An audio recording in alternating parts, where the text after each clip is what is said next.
Ito naman, it's about mistress and fighting for love whatsoever. Anyone can answer. Would you die for your love or would you fight for your love? Next question. I can definitely fight for my love. Definitely. Pero maganda yung, di ba, naikwento mo lang yung na-realize mo naman sa In the Name of Love. Oo. I-share ba dito yan? I-share? Sige, sige, sige. Sige, sige. May hindi kasi di ba parang In the Name of Love, parang ano bang kaya mo ibigay? Kaya mo bang ibigay yung buhay mo as what you're asking us? So, parang, Ako, In the Name of Love, sabi ko, kinakwento ko kay Lloyd, you know, one of my realizations doing that movie, parang nung tinanong ako niyan in one of the press cons, hindi ko siya nasagot. Na parang how far will you go for the person you love? Hindi ko masagot at sobra ako nalungkot kasi wala pang tao na kaya kong ibigay pala lahat. Yun. Kasi naman, kailangan pa rin dito yan. No, but you know, but probably to answer your question, if to die for my love is to fight for my love, then so be it. But you know, to add lang, kasi kanina, I remember, nung contest pa lang ni Lloyd, si Inang kumatawa sa akin, ano nga pala gusto natin sabihin sa pelikula to? Lagi namin pinag-uusapan yun. And I always say that, I said before that this is about love and responsibility. But interestingly enough, you have a character like JD, whose most start virtue niya yung courage. May ganun siya. May bravado, may bravery. Ang tingin niya kay Sari, si Sari nakakulong. Si Sari hindi free. May ganon. Na I think ang pinapasukan rin ng pelikulang to, yan, yung concept na yan ng love, freedom, responsibility, and courage.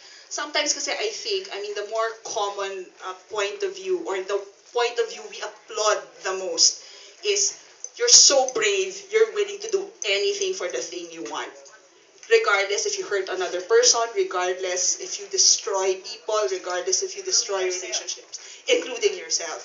But sometimes, but I do believe that it takes just as much courage, if not more moral courage, to deny yourself the thing that you want. If the thing that you want is going to hurt other people, is going to cause your destruction.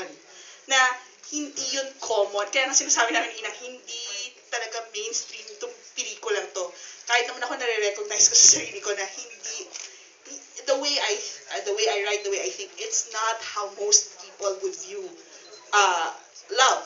Parang, kasi yun nga it takes sacrifice, it takes a lot of self-denial for the world for the world not to fall apart. Because if we just got everything that we wanted, I think the world would fall into anarchy and chaos. But it takes certain kinds of people to say, hindi ko gagawin to kasi maraming masasaktan. And yun yung natitest dun sa love story nila eh. Hanggang saan mo ba kayang dalhin yung pagmamahal mo? Na sa sobra mo bang courageous, sa sobra mo bang brave, kaya mong talikuran lahat, kaya mong kalimutan na may nasasaktan ka? Yun yung kailangang masagot sa pelikula eh. And sana nasagot namin siya by the end of the movie na yun nga, hindi dahil may gusto ka, hindi dahil nagmamahal ka, hindi dahil feeling mo masaya ka, yun yung totoong kasiyahan, yun yung totoong kaligayahan. Or just because it makes you feel good, it doesn't mean it's really good. Yun yung mga feeling kong pinagdadaanan ng lahat ng characters. At tayo rin naman sa mga buhay natin, tinatanong natin palagi yun, is this truly good? Is this really what's right? And mahirap kapag the thing that's right is not the thing that you want. And yun yung nagiging struggle ng character sa pelikula. And hopefully, nasasagot namin na there is value in choosing to do what is good and choosing to do what is right. Before I pass na, question ko, I'm just very curious about working with Miss Hilda was work niyo sa Ikaw ang Lahat sa akin. And especially with Mr. Ronaldo Valdez, who played the father of Bea in I Love Betty La Fea. So how, diba, from the father, then he became your lover in the story. Yung kay Tito Ron talaga, medyo bubog yan sa akin noong una. Pero, kasi diba nakita ko talaga, parang siya yung father figure, diba? Kasi, madalas, kapag kung sino man yung gumaganap biglang tatay ko, since sa totoong buhay, hindi ko nakagis na may tatay ako, madalas, yun yung mukha. Yun yung mukha sa akin. Talagang in every show, minamahal ko talaga yung father figure. So, naiwan ako, ang galing ni Tito Ron na mag-play as my dad. Talaga namang naging ano rin kami, machika siya, talagang very affectionate siya.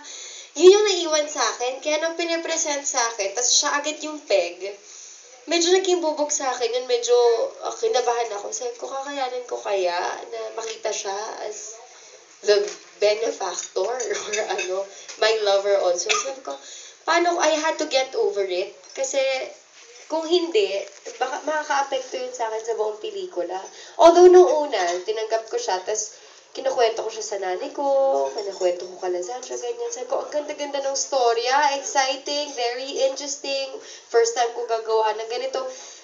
Habang kinukwento mo siya, nakaka-excite, na hindi mo nare-realize pala kung kung gano'n siya kabigat kapag ginagawa mo na siya. So, nung nag-look test pa lang kami, pinagawa kami ni Inang ng isang eksena na wala pang kahit na maglalapit lang mo yung mga mukha namin. Naninigas ako. Hindi ako makahinga. Para bang ang hirap pala niyang gawin. Tapos pagkatapos ng tulala lang ako na umuwi, na para ako sobrang exhausted. Na nagtanong ako sa sarili ko, kaya ko kaya? Kaya yun, hanggang sa may nagsabi nga sa akin, may nag-advise sa akin na para magawa mo yan. Kasi aminin naman natin, kapag kaharap mo si John Lloyd, o kaharap mo si Sam Milby, or iba yung nakikita mo kapag kaharap mo si Tito Ron na iba visually iba. So, di ba, hindi naman tayo magpapakaipa-fluto na okay lang yan or Talagang, mababutter ka kasi hindi kayo magkaedad. Hanggang sa, may isang taong nag-advise sa akin na dapat isipin mo, kasing edad mo siya, for you not to feel that way. Alam mo yon yung wisdom, yung, parang, I think, if I remember it right, sinabi niya, you're better than that. Dapat, parang hindi mo na worry yan Kung seryoso ka sa craft mo, hindi mo na dapat iniisip yan. Plus, si Tito Ron, kakausapin ka, yung kissing scene namin na nakikita niya sa trailer. My God, yung araw na yun, sobrang hindi ako mapakali. Parang... Malisyoso kasi siya. Hindi totoo ikaw, i-kiss mo sino bang perfect example? Anita Linda sa trailer. Ano yun ang hinihingi ng story? Trabaho lang yun di ba? Di, ikaw na. Hindi, totoo. Hanggang sa Tito Ron, nilapitan ako, sinabi na magiging komportable ako sa iyo, please be comfortable with me para hindi tayo paululit, para hindi tayo mahirapan. Para bang nagkaroon ako ng guilt na... Sinabi niya, don't think that I'm taking advantage. Oh, yun, isa rin yun na don't think I'm taking advantage of you. So, para bang nagkaroon ako ng guilt na parang, bakit pa ako na-bother? Hindi ba? Parang, he's such a wonderful actor. Tapos, ito lang yung hinihingi sa akin. Bakit hindi ko ibibigay agad? Dapat hindi ka na nag-isip So, isa yun sa learnings ko. Na kapag tinanggap mo isang project, dapat hindi ka na nag-iisip ng kung ano-ano. Just jump. Yung kay Tita Hilda naman, talagang napakalaking honor and privilege para sa akin, para sa amin, na sa minsang pag-uwi niya rito sa Pilipinas para gumawa ng project na nakasama pa namin. Kami pa yung sa Star Cinema pa, nagkataon sa pelikula pa ni Bea, nakasama ako. So, ba? Pelikula na parang... Kaya nga, pelikula natin. So, malaking bagay para sa amin dahil para ka-eksena mo, para ma-witness mo, like, dyan, kaharap mo mismo yung performance ng isang Hilda Coronel, talagang, wow, truly something else. Talagang, ang galing-galing, kakaiba yung shiftings na lang, and napakagaling, and para... Yung eksena nila ni Lloyd, ituhog Walang cut. So that ran for about 4 minutes. Galing sila nila. Grabe, talagang napakaswerte ko at napakaswerte namin na nakasama namin siya sa minsan niya pag-uwi dito. Oh, if I may share, yung isang eksena na Tagalog yan para maintindihan mo. Grabe ako, kasi di ba una yung ano niya yung shots niya, di ba? So una, parang audience ako talaga. Pinanonood ko siya, dahil may ingay, live sound. So meron kaming mga inuulit. My gosh, wala talaga yata siyang parehong bigay. Walang parehong tono sa bawat take. Alam mo yun, sobrang instincts talaga yung pinapagana. Ang galing-galing niya. Sobra talaga naging funny. Okay, MJ? Okay na. Miss G.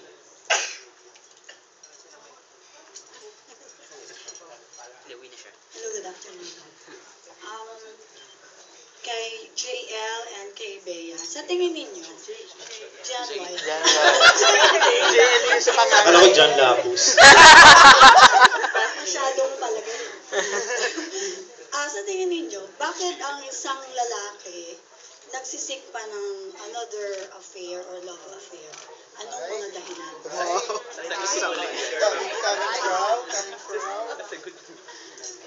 Ako, I cannot answer for the rest of the male population. Pero, yeah, parang, bakit ba nagsisik?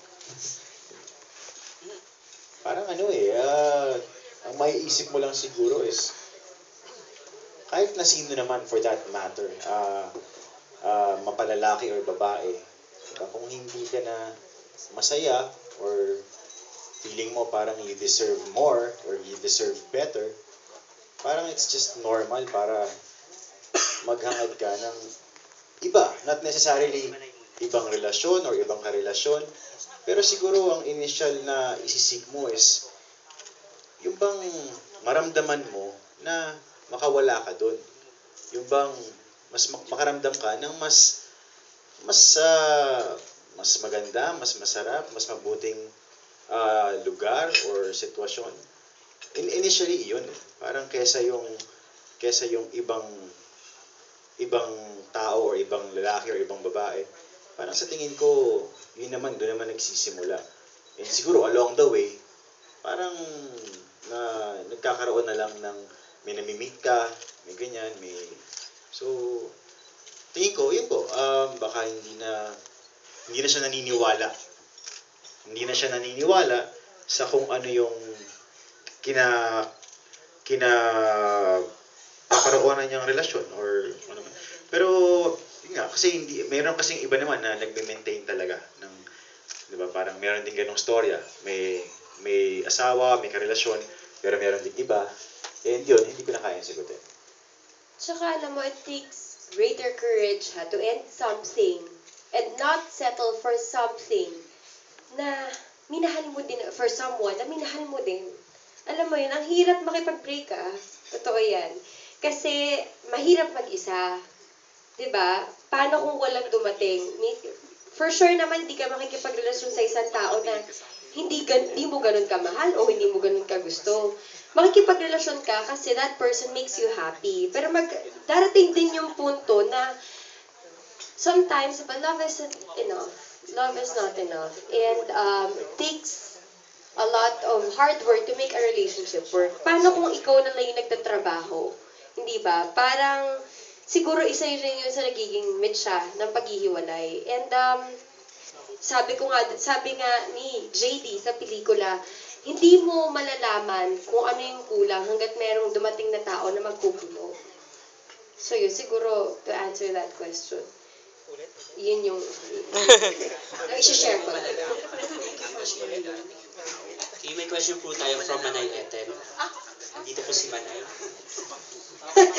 Manay, kailan pa kayo nag-vlog?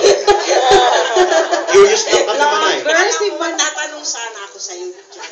Nakagalit ka sa akin, I'd rather not. Ngayon, may tanong ako kay Vanessa at saka kay This has been bothering me for quite a while. Since nagsimula tayo dito sa Dinistres. Direk, why did you make Bea fall in love with them?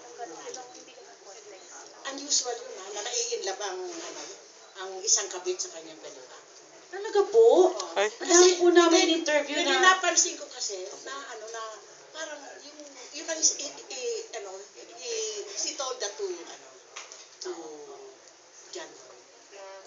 Yun, kami nila ba't kaya pinaibig ni Direk si Bea kay Ronaldo?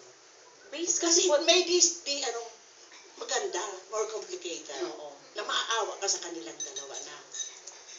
I think it's in the character of Sari. How would I describe Sari's character man? Siguro po, I think with Sari, discusses bakit nga ba, kasi kahit naman si JD, yung character ni John Lloyd, flawed eh. There are reasons not to like the character, reasons not to love the character. Kung kukunin mo lang sa punto de vista ni Sari eh. Pero si Sari kasi, yung klase ng babae na laging nakikita niya yung kabutihan ng isang tao, isang bagay, isang sitwasyon. Si Sari, kayang magpatawad. Kaya feeling ko nakalimutan niya lahat ng dahilan bakit hindi niya pwedeng mahalin or bakit pwede niya sabing masamang tao yan, hindi ko yan dapat mahalin. Natural yun dun sa karakter ni Sari. Kaya po na sinasabi niyo kanina na di ba mas mahirap kung talagang mahal niya? Kasi kung ang relasyon po nila talagang nakabase lang sa pera, at kung nakita niyo po yung full trailer, di ba, may iba pang mga dahilan na sinabi yung character ni JD. Kung yun lang, ang daling kumalas eh. Pero ang hirap pag ang sinabi ng tao, mahal ko siya. Parang paano mo lalabanan yun? Mahal eh. Tapos, kailangan niyang mamili sa inyong dalawa, sino ang mas mahal niya. At tapos baka nga pupunta pa sa, sino ang mas totoong nakakabuti para sa kanya. Sino yung kapag minahal niya, wala sila masyadong masasaktan. Yun yung mahirap po. Kaya po, ginawa namin ganun. Kasi yun nga po, kung wala lang talaga, tapos na po ang kwento after Tsaka yung 1 talaga hour. character ng Sari, she's a very giving person and she responds to the needs of others. So yun, for both her family and other people. In the case of Rico, yung character po ni Tito Ronaldo, base po sa mga in-interview namin na may tailoring shops sa receptions area, etc. etc. Ang sinasabi nila talaga, maraming may edad silang kliyente who would always be there and stay. Naghahanap lang po ng kakwentuhan. Naghahanap lang ng isang taong makikinig sa kanila. Kasi more often than not, hindi sila napakikinggan ng kanilang pamilya or ng kanilang mga katrabaho. They have to keep a certain image at work, or with friends. Dito, dun sa tailoring shop, nagkakaroon sila ng venue, ng pagkakataon, mailabas kung ano ang nasa kanilang kalooban probably without being judged. Yun. So, yun ang initially, kung babalikan natin kung aaralin natin yung backstory ni Rico at saka ni Sari, yun ang unang nangyari sa kanila. And, well, hindi naman po, pagkakita mo naman sa pagkatao ni Sari, it's understandable kung ano yung kamahal-mahal sa kanya. Yun. And I think, it's very clear to me why Rico fell in love. Yun. Kasi very nurturing, very giving yung character ng Sari. Kasi mukha siyang matinong babae. Opo, matino, malinis, mapagmahal sa pamilya, mapagbigay. Yun. Siya ang breadwinner ng kanyang family. So, yun. So, nung nahulog ang loob ni Sari, on the other hand naman kasi, ang dami namang qualities rin ng Rico character na mapapaibig ka. Number one, he's a very respectable person, very intelligent. So merong, right away, kung ikaw yung bata, meron kang sense of awe, di ba? For this older person who has wisdom, who has great intelligence, and all that. And who has money. And who's providing you, who's educating you. Yun. So meron kang ganon. So, and eventually, because of her nurturing nature, na mahal niya at na-embrace. Kasi, pag in a relationship, nung lumalim yung kanilang relasyon, meron siyang mga nalaman na sugat sa pagkatao ng Rico na ito. Na pati yun, na mas lalo siyang, that deepened her love for the person. So, yun po. So, inevitable for the kind of character that Sari has, not to fall in love. And ako, ang laking bentahe sa akin that it was portrayed by Bea Alonzo, because pag sinabi ni Sari na, pag nakita ko si Sari with her family, at sinabi niya, at narinig ko na sinabi niya kay JD that, utang ko sa kanya ang buhay ng lola ko. Right away, naniniwala ako sa sincerity.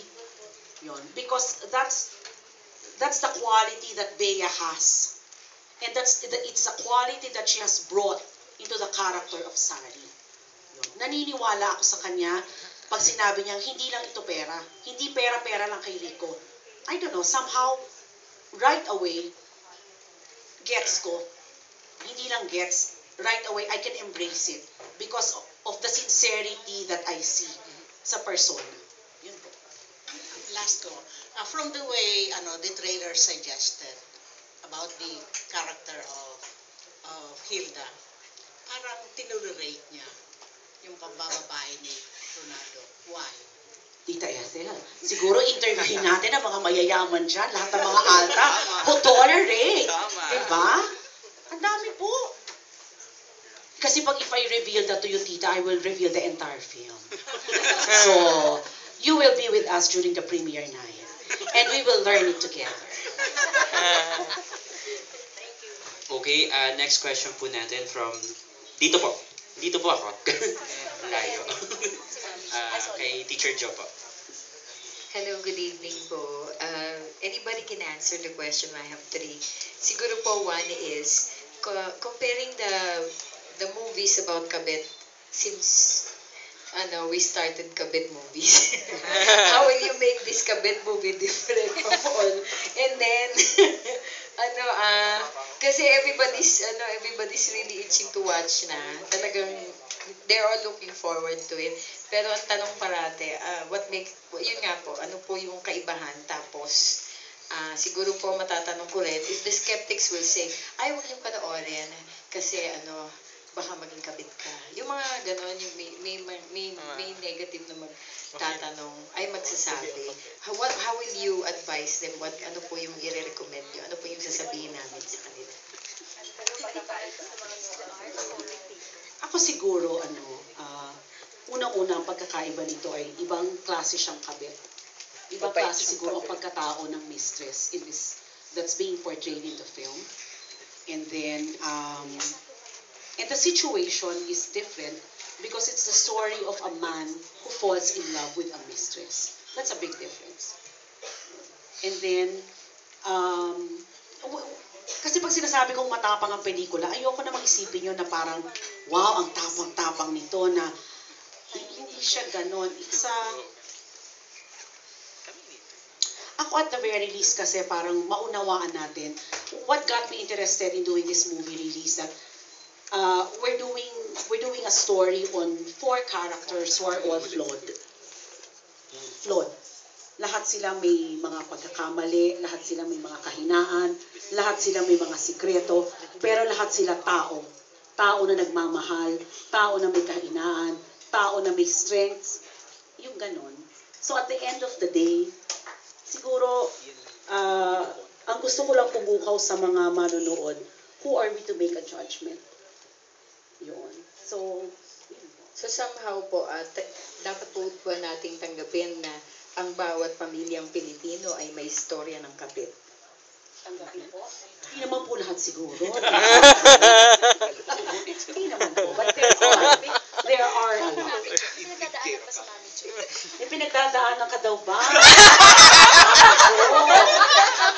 Pag-usapan po natin yan, Mami Jo, after the press con. So, press con po siya mamaya. So, next question po natin from Christoph. This goes to Bea and John Lloyd. So you've gone separate ways after the last movie. So now you're together again. So what are the lessons that you learned from from those years, from that phase, so that you've brought for this movie? So what are the lessons learned, acting wise or personal realizations that you utilized for this movie?